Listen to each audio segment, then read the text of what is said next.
8 मार्च जागतिक महिला दिनानिमित्त लोकमंगल नागरी सहकारी पतसंस्था शाखा कोल्हापूर यांच्या वतीने विविध क्षेत्रात कार्यरत असणाऱ्या महिलांचा सत्काराचा कार्यक्रम शाखा कार्यालय येथे घेण्यात आला।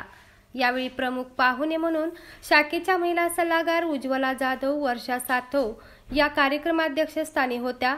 सत्कार मूर्ती इंदुबाई दाभोळकर वयाच्या 85व्या वर्षी घरची जबाबदारी सांभाळत आपला व्यवसाय अखंडितपणे चालवत आहेत।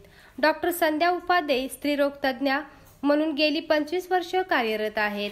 त्यांनी महिलांच्या आरोग्याबद्दल उपस्थित महिलांना मार्गदर्शन केले।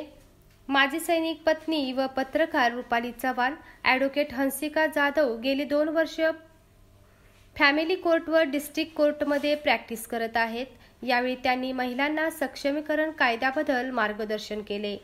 सोनल मुळे कल्पना गेस्ट हाऊस आपल्या आजीने दिलेल्या व्यवसायाचा वारसा अगदी लहान वयापासून सांभाळत आहेत। Rajeshwari Nilkanth, proprietor Nilkanth sari centre. सुवर्णा शिंगाडे, गृहिणी। सल्लागार वर्षा सातव मॅडम, सल्लागार उज्ज्वला जाधव मॅडम यांच्या हस्ते दीपप्रज्वलन करण्यात आले। कार्यक्रमाचे सूत्रसंचालन कॅशियर दीपाली पाटील यांनी केले। लोकमंगल समूहाची संस्थेच्या सामाजिक कार्याची ठेवीची माहिती क्लार्क निकिता गवळी यांनी दिली व आभार रेवती निळकंठ यांनी मानले।